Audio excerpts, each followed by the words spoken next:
হরিকথা হচ্ছে, ভগবান বলছে সেটাই বৈকুণ্ঠ। সেখানে আস্তে আস্তে সকলের দুশ্চিন্তা, দুর্ভাবনা। এবং ভক্তিবিনোদ ঠাকুর বলছেন তিনি একজন মহান ভক্ত, যদিও তিনি গৃহস্থ।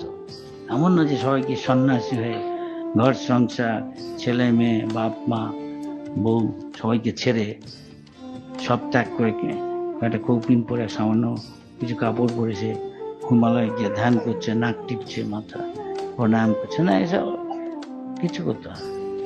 ভক্তিনাথ ঠাকুর বলছেন গৃহে থাকো বনে থাকো কিন্তু সদা হরি বলে ডাকো। তার মানে তুমি গৃহস্থ জীবনে যাপন করো আসতো, বা ব্রহ্মচারী বা সন্ন্যাসী, যাই হোক তাদের কিছু যায় আসে না, কিন্তু কৃষ্ণ ভক্তি করো, বলো কৃষ্ণ, ভজ কৃষ্ণ, করো কৃষ্ণ। প্রতিটা মুহূর্তে যা কিছু করো কৃষ্ণের সুখের জন্য, তাহলে তুমি মুক্ত, তাহলে তুমি মুক্ত। ভগবানের শ্রেষ্ঠ ভক্ত অনেকেই গৃহস্থ এবং মহাজন,